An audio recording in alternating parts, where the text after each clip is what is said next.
जिस तरह से कुछ राज्यों में केसेस बढ़ रहे हैं, उससे हमें अलर्ट रहने की जरूरत है। हमारे पास कुछ महीने पहले जो लहर आई, उस लहर ने हमने उसमें से बहुत कुछ सीखा भी है। सभी देशवासी ओमिक्रॉन लहर से सफलतापूर्वक निपटे, बिना पैनिक किए देशवासियों ने मुकाबला भी किया। साथियों, 2 साल के भीतर देश ने हेल्थ इंफ्रास्ट्रक्चर से लेकर ऑक्सीजन सप्लाई तक कोरोना से जुड़े हर पक्ष में जो भी आवश्यक है वहां मजबूती देने का काम किया है। तीसरी लहर में किसी भी राज्य से स्थितियां अनियंत्रित होने की खबर नहीं आई। इसको हमारे कोविड वैक्सीनेशन अभियान से भी काफी मदद मिली। देश के हर राज्य में, हर जिले में, हर क्षेत्र में, चाहे वहां की भौगोलिक परिस्थितियां कैसी भी रही हो, वैक्सीन जन जन तक पहुंची है। प्रत्येक भारतीय के लिए ये गौरव की बात है कि आज भारत की 96% वयस्क आबादी को कोरोना वैक्सीन की पहली डोज लग चुकी है। 15 साल के ऊपर उम्र के करीब 85% नागरिकों को दूसरी डोज भी लग चुकी है। साथियों, आप भी समझते हैं और दुनिया के ज्यादातर एक्सपर्ट्स का निष्कर्ष यही है कि कोरोना से बचाव के लिए वैक्सीन सबसे बड़ा कवच है। हमारे देश में लंबे समय बाद स्कूल्स खुले हैं, क्लासेस शुरू हुई है। ऐसे में कोरोना केसेस के बढ़ने से कहीं ना कहीं पेरेंट्स के लिए चिंता बढ़ रही है। कुछ स्कूल्स में बच्चों के संक्रमित होने के मामले में भी कुछ न कुछ खबरें आ रही है। लेकिन संतोष का विषय है कि ज्यादा से ज्यादा बच्चों को भी वैक्सीन का कवच मिल रहा है। मार्च में हमने 12 से 14 साल के बच्चों के लिए वैक्सीनेशन शुरू कर दिया था। अभी कल ही 6 से 12 साल के बच्चों के लिए भी कोवैक्सीन टीका की परमिशन मिल गई है। सभी एलिजिबल बच्चों का जल्द से जल्द टीकाकरण यह हमारी प्राथमिकता है।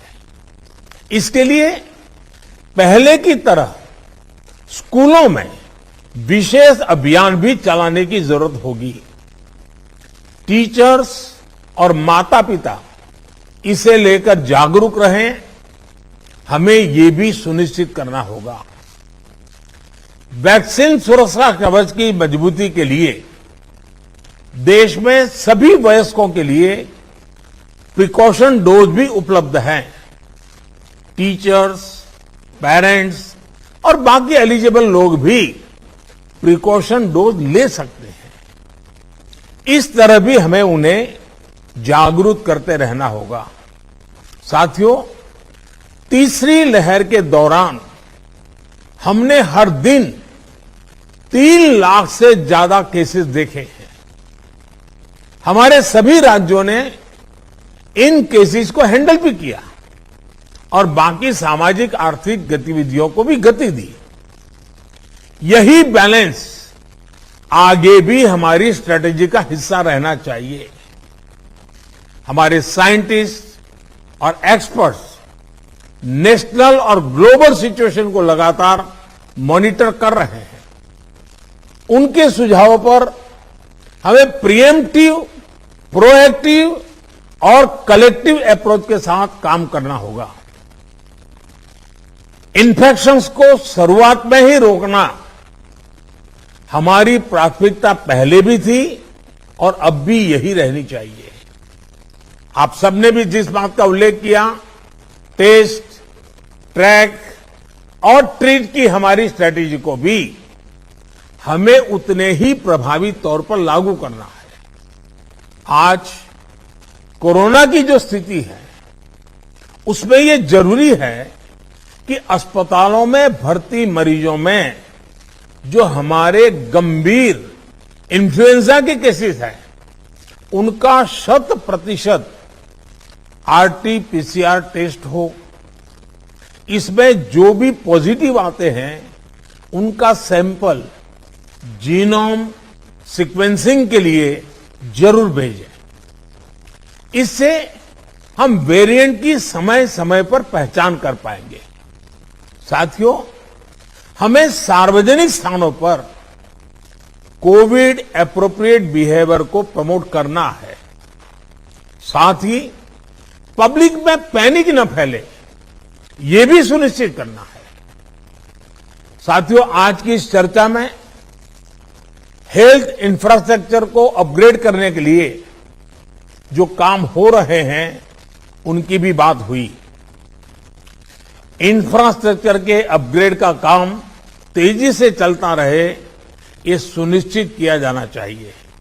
बेड्स, वेंटिलेटर्स और पीएसए ऑक्सीजन प्लांट जैसी सुविधाओं के मामले में हम काफी बेहतर स्थिति में हैं, लेकिन ये सारी सुविधाएं फंक्शनल रहे, हमें ये भी सुनिश्चित करना होगा और उसको मॉनिटर किया जाए, जिम्मेवारी तय की जाए, ताकि कभी जरूरत पड़े तो हमें संकट ना आए।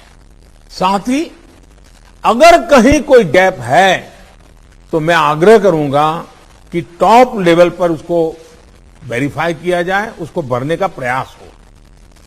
मेडिकल कॉलेजेस, जिला अस्पताल, इन सब में हमें अपने मेडिकल इंफ्रास्ट्रक्चर को भी स्केल अप करना है और मैन पावर को भी स्केल अप करना है।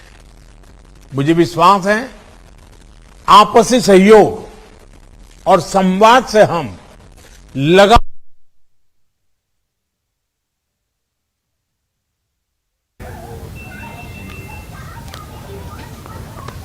साथियों, लड़ते भी रहेंगे और रास्ते भी निकालते रहेंगे।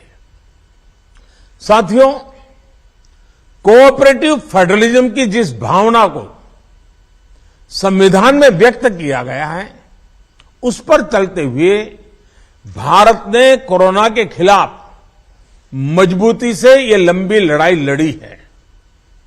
वैश्विक परिस्थितियों की वजह से, बाहरी कारकों की वजह से देश की आंतरिक परिस्थितियों पर जो प्रभाव होता है, केंद्र और राज्यों ने मिलकर उसका मुकाबला किया भी है और आगे भी करना ही होगा।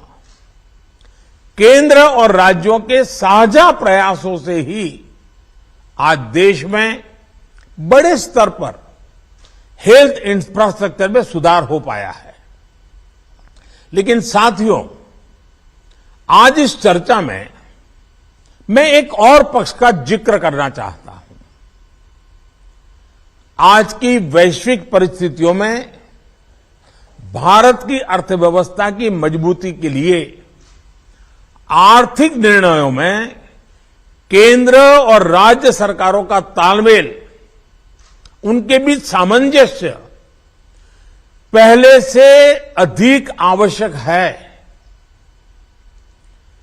आप सभी इस बात से परिचित है कि जो युद्ध की परिस्थिति पैदा हुई है और जिस प्रकार से सप्लाई चेन प्रभावित हुई है, और ऐसे माहौल में दिनों दिन चुनौतियां बढ़ती जा रही हैं। तो पीएम नरेंद्र मोदी की कोरोना की ताज़ा सूरत हाल पर तमाम वुज़रा आला के साथ बेहद अहम मीटिंग। साफ तौर पर उन्होंने कहा कि कोरोना की जो गाइडलाइंस है उस पर अमल आगे भी करते रहना होगा। ये खबरें, कुछ और खबरें, एक छोटा सा ब्रेक।